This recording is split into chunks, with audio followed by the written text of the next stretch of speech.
Thanksgiving is coming up, and some people will be with families and friends and all different things. And especially this year, who knows who's going to be at the table? Who knows what the conversation is going to be like? And there's a potential, situation where some of us could get a little triggered. And what do you do about that? How do you stay in your center when things are not going your way? It's just like it's tense or whatever. And I love this quote from Ram Dass, who said, "If you want to see just how enlightened you are, go spend a week with your family." Love that one.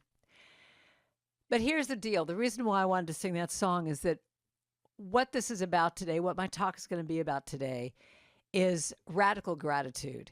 And how do you get yourself out of those times when you are triggered, when you've spun off, when you're complaining, whatever? What is the thing that gets you back? And the truth of the matter is, and we all know this, I'm just here to remind you that it's gratitude. It's looking at what is working. And, we all know the statistics of things. We all know that gratitude is good for us. We hear this all the time. But statistically, do you know that thinking grateful thoughts or writing in a gratitude journal just 15 minutes a day makes you 25% happier? Did you know that? 25% happier. And they say that it improves emotional and social well being. You have better sleep. You have a lower chance of depression. It helps with cardiovascular health and all those good things. And how much do we practice it?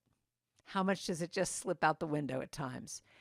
But when you look at gratitude as a spiritual practice, like all the different practices we have in our spiritual toolbox, practicing gratitude to me, I think, is one of the ways that I can flip that switch. I can go from that place of complaining and, just like my song said, it's like when you get into that place of being triggered or things aren't going your way, it literally is like, have you ever been on your computer and like the internet goes down and you're like typing even harder, like, what's happening? Why isn't it coming back?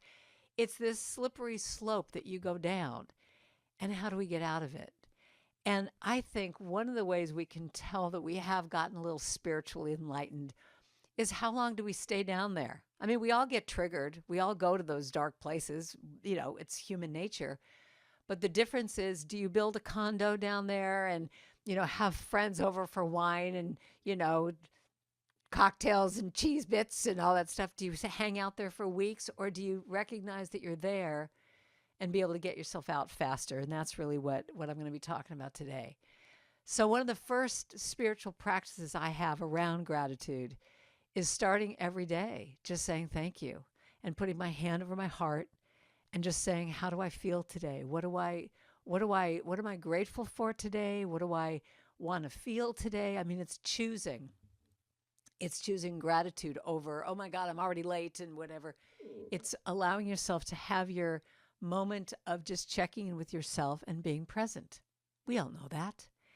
And then the other thing is choosing how your day is going to be.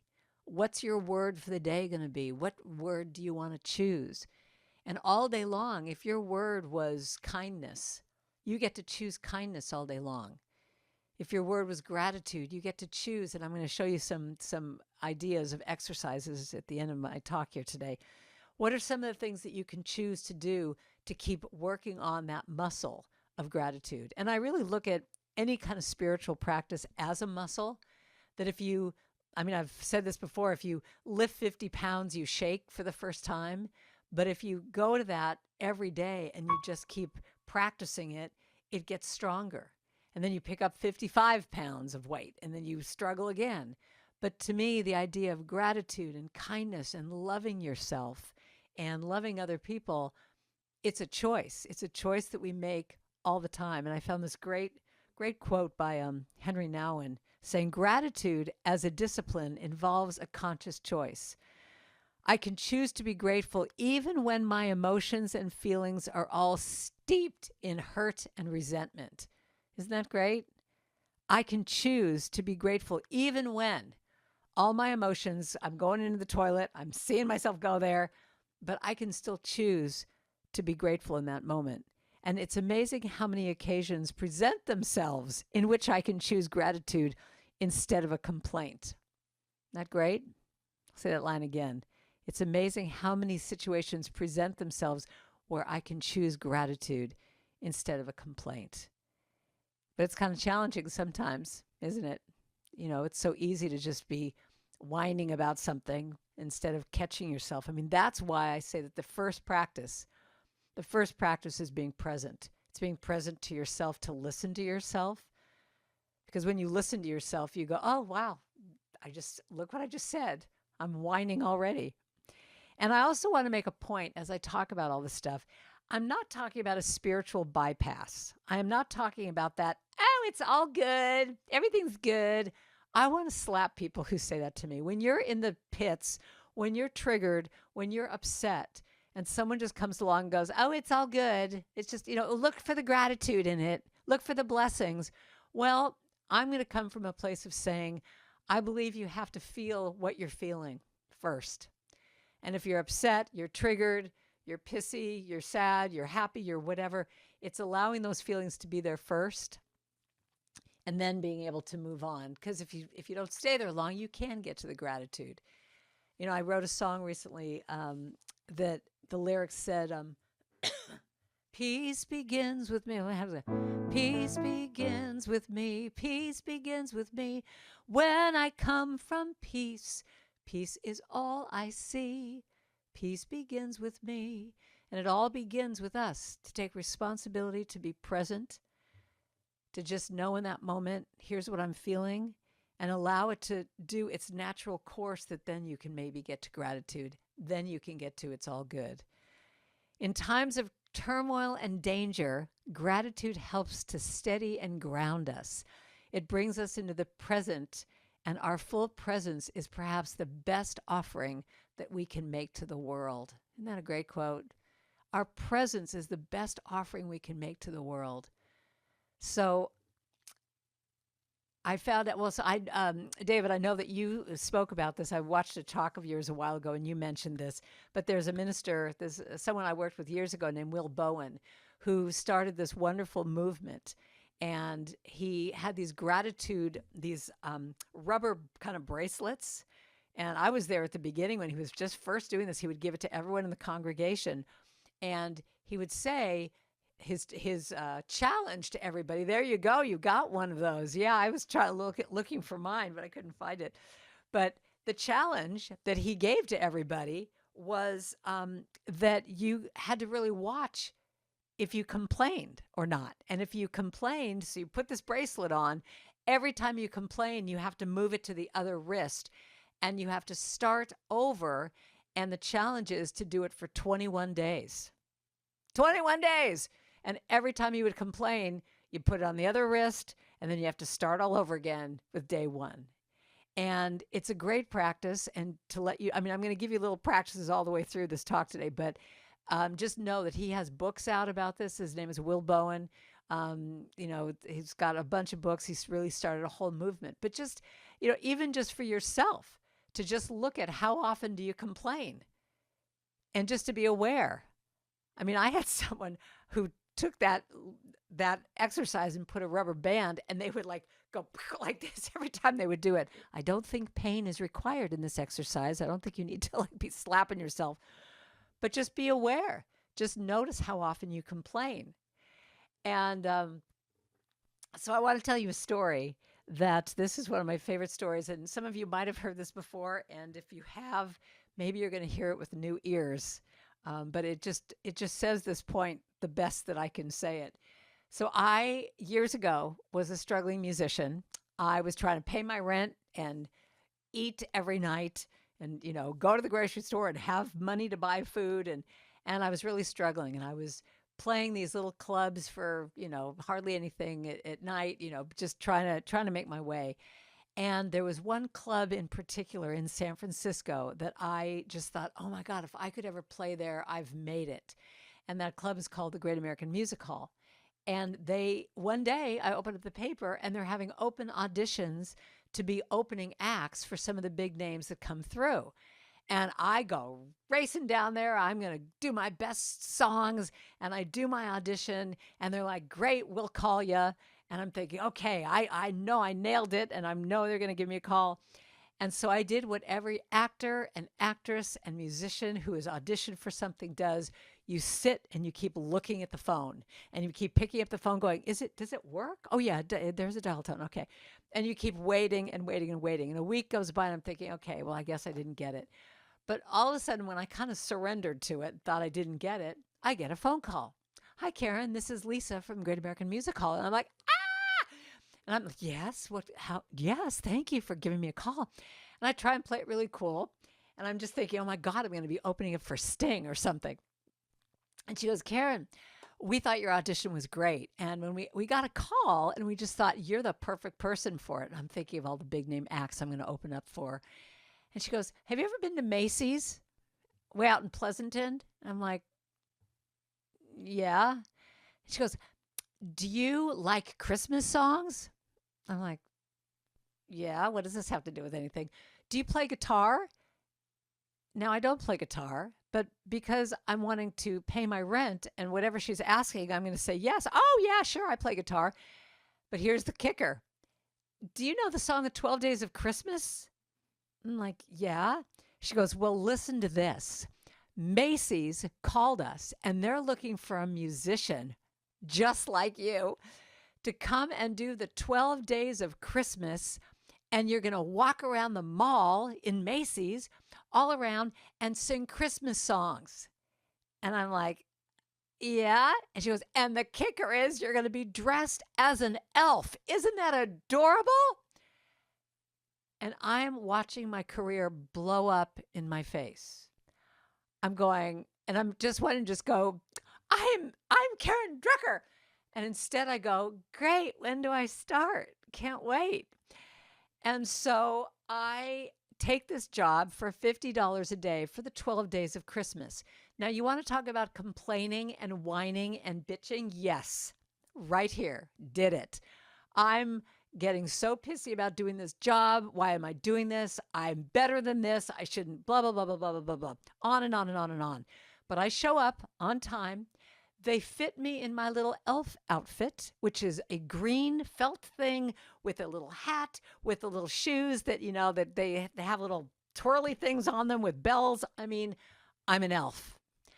And I learned 3 chords on the guitar so that I can walk around and play Christmas songs. And now I get out there and I start singing I just start walking around the place singing randomly to people. I'm singing these Christmas songs. And of course, because in my mind, this is the most degrading, humiliating, awful thing I've ever done in my entire life, I now have manifestations of that all around me. I have a whole gang of teenage girls that are following me everywhere going, oh my God, do you have any idea how stupid you are? And then I've got little kids that are like running away, scared of me. And everyone's just mocking me. And it's just awful. And have you ever had it where you're doing something that you just don't want to be doing, that the time is moving so slowly? So I'm doing this for like 5 hours every day, and I'm in hell. And every night I come home and I bitch and moan about how awful this is, and I'm telling everybody I can get agreement with. But at the same time, I was reading Wayne Dyer's book. You'll believe it when you see it. No, you'll see it when you believe it. And in this book, he talks about act as if. What do you want to be? And he also talks about change your thinking, change your life. And so I'm reading this every day. And on the 6th day of this job of hell, I realize I've got 6 more days left. I'm not going to quit, which I kept thinking I would any moment. I'm not going to quit. I need the money. And I think, all right, Drucker, stop complaining. What would it look like if you stopped complaining and went for the gratitude? Went for the gratitude that you've got a job, that you can sing, and maybe, just maybe, you can change this job around. And for some reason, I felt like Spirit came into me and just said, be love. Be a love elf. Share your love with everyone in that store and walk around and just give love. You're doing more than just playing guitar. You're going to just give love.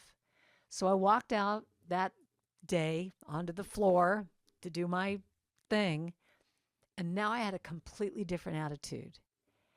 And I started singing, and people started smiling at me. I started singing, and people would gather around. And all of a sudden, those girls that were mocking me were no longer around me. And little kids were coming up and just looking at me like I was this magical little being. But the turning point for me was when I walked up to a group of women that were at the perfume counter or whatever, and I started singing, Silent Night, Holy Night, all is calm, all is bright. And they turned around and they started to sing with me. And all of a sudden, this group of women, we became this chorus. And it's almost like out of one of those Hallmark movies that all of a sudden everyone started singing and more people came. And I created this little love bubble moment for all of us right then. I mean, I even looked out and people were crying. And I realized that that's what this is all about. This job was the turning point in my life of realizing, yes, I was there in an elf outfit playing guitar, but what I was bringing was my heart and who I was. And those things were so inconsequential. What I was bringing was me and gratitude and love. And I think especially these days, in these times that we're in, that's what we all need to bring. That's what I'm going to bring. I don't want to tell you what you need to bring. I'm just going to say what I need to bring. And so when you think about, thank you, Connie, for the little hearts. So that was the turn. That job was one of the best jobs I've ever had, actually. It was a real turning point for me. And so then we look at this and go, well, okay, great. How do I do some of this? How do I practice some of this stuff? And the first thing I think is what I talked about before of just being present to the moment. And I think one of the ways we can do that is this little exercise that I love doing, which is I love blank. What do you love? I love being in nature. I love soft pillows when I go to a hotel and they have soft, cushy pillows. I love a soy latte at Starbucks. Or it's I appreciate. It's called the and appreciation game. I appreciate blank, and I appreciate blank, and I appreciate blank. What are the things that you appreciate? Because appreciate and gratitude are the same things, but it's being able to notice them. And I think a lot of times we set up gratitude as this big, you've got to be walking around in this state of gratitude all day long. Well, no, it's the smallest things. It's moments and moments and moments. Moments of looking out and seeing some of your sweet faces listening to me. Moments. And then it's also noticing your language. Saying, instead of I've got to, that you say, oh, goody gumdrops, I get to do this. I mean, that's one of the criteria that I'm doing right now for next year as I look at where do I want my life to go? I really look at what are my priorities and being able to say with every job that I do, with every commitment I make, whether it's seeing a friend or anything, oh, goody gumdrops, I get to do this. But I also want to acknowledge, because I could imagine someone saying, well, but what about those times when it's like you've got to do something and you just don't want to do it? I've got a job I've got to do or a commitment I've got to do.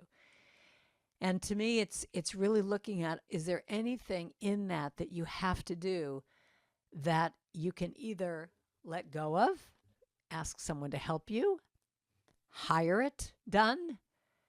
I mean, I know people that have clutter issues that go, oh, I've got to clean this, closet. I just got to do this.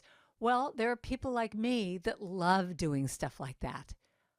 Hire people. There's actually an organization called a National Association of professional organizers, that this is their passion. Let them do it. And I even know within our movement, there are people who do this as a spiritual practice, that they come in and they pray with you first. And you're doing it from a much more spiritual place than just getting rid of clutter, that there's a reason that there's clutter there, and they help you look at it. But I'm just saying that there are times when you've got to do something, but look at how you can find something in it. And if you can't find something in it, make the gratitude be, when I'm done with this, I'm going to reward myself with this, with something. And then I want to give you an exercise that it's from my mentor. Her name is Rachel Naomi Remen. And oh, you like her, Connie, huh? So for those of you who don't know her, she has a couple books out that are just so stories of gratitude, of just so heartwarming. She has a book called Kitchen Table Wisdom, and then also My Grandfather's Blessings. And I basically sit at the feet of Rachel and just say, tell me your wisdom. I mean, I try and see her like once a month and spend time with her. And she's just a wise woman. And one of her exercises that she talks about, that she's allowed me to give to all of you, is at the end of the day, you ask yourself 3 questions. You actually ask these questions at the beginning of the day so that you're looking for them all throughout the day. And the first one is, what surprised me today? What surprised me? And then the next one is, what touched my heart? What touched my heart? And then the last one is, what inspired me? So what touched my heart, what surprised me, what inspired me? And when you really go through your day asking yourself those questions, that brings you, just that alone brings you into presence.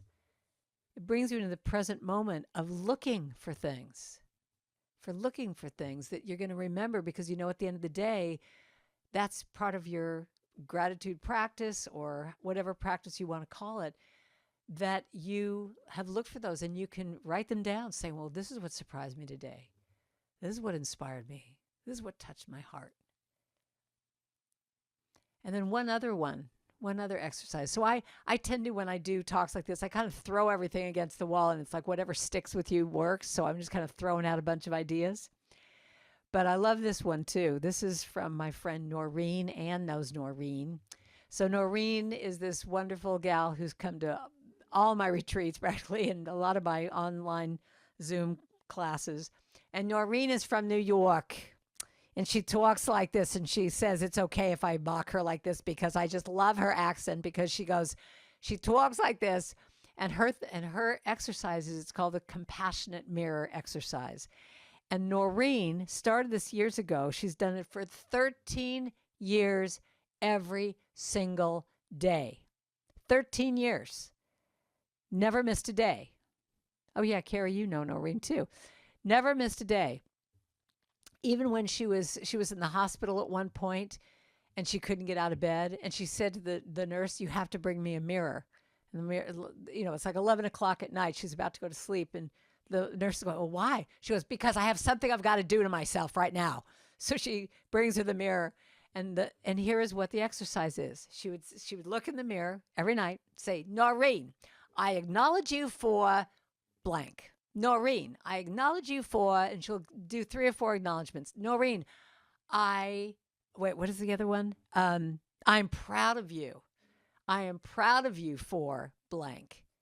Noreen, I'm proud of you that you let that person in front of you get in line in front of you. Noreen, I'm proud of you, whatever. And then she says at the end of this, and this could be sometimes 10 minutes, or it could be 30 seconds that she just does a few acknowledgments. But what I love is she says, then she blows a kiss into the mirror, and then she says, Noreen, you deserve the very best. So imagine doing that every day, that what you're doing is you're going through your entire day looking for ways that you're going to give yourself credit. You're going to acknowledge something that you've done. You're going to be grateful for who you are. And to me, that is like the best self-love exercise in the world, because it not only keeps you present. So the things that, that I gave you that Rachel said, to do that, but then also just to acknowledge yourself as well. At the end of the day, I acknowledge you for that you've done this. You were kind to this person in line at Starbucks, whatever. And all of this stuff is about making the smallest adjustment, just to be able to give yourself credit for things, to allow yourself to be grateful for all of the qualities that you have, who you are, to let yourself feel the blessings of your life. So I'm going to end with this little chant I wrote. And this chant was written, it was inspired by a minister friend of mine who got up on stage at this conference that I was at. And he said, "This is the hardest day of my life today, because probably sometime this week, my partner of like 20 years is going to make his transition. And I'm here with you, feeling that pain, but also feeling the blessing of our relationship and what I'm feeling right now." He said, even in the midst of this pain, I can actually feel some of the blessings of the love that I have around me, of my friends and family. And so I remember walking out of that talk, and we were all just sobbing, listening to him speak. But I said, I want to give something to myself to remember that.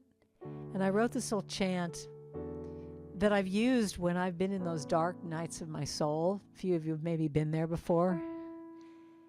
That it's not just about looking at everything and going, oh, it's all good. That I use this song, this little chant, when I need to just simply come back to center and remember and say, I am so blessed. I am so blessed. I am so grateful for all that I have, good and bad. I am so blessed. I'm so blessed. I'm so grateful. I'm so blessed. Sing that with me. I am so blessed. I am so blessed. I'm so grateful. I am so grateful for all that I have. So blessed. I am so blessed. I am so blessed. I am so grateful now. I am so blessed. Sing it one more time with me now. I am so blessed. I am so blessed. I am so grateful for all that I have. I am so blessed. I am so blessed. I am so grateful. I am so blessed. Just that last line. I am so grateful. I am so blessed. I am so grateful. I am so blessed. So this week, I invite you to do one action of gratitude to yourself, whatever that is. Something that you're going to give to yourself this Thanksgiving week. Something that you can just thank yourself for. And then I want you to think about someone in your life that you want to give thanks for. Maybe you call them on Thanksgiving Day and just say, just want to let you know I'm grateful for this friendship we have. And then let's go to the bigger world and just, what is one thing that you can do for this world, for this country? Maybe it's just doing a prayer for the country, whatever it is. But just being grateful in the midst of everything, that you're here, that you're alive, that you're breathing, that you make a difference to the world. And I'm grateful that you listened to me today and you sing along with me. So thanks for listening.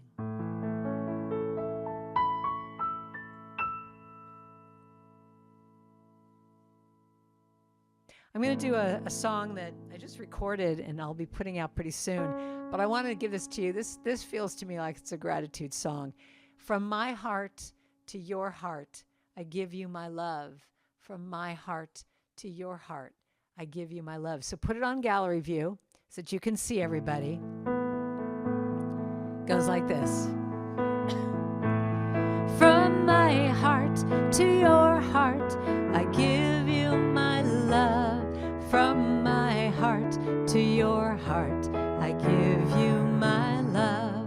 From my heart to your heart, I give you my love. From my heart to your heart, I give you my love. Now look around the room as I sing this part to you. When I look into your eyes, I see your light. Your spirit, your essence is shining so bright. You give your love to everyone, now I give it back to you. Believe it, receive it when I say to all of you. From my heart to your heart, I give you my love. From my heart to your heart, I give you my love. From my heart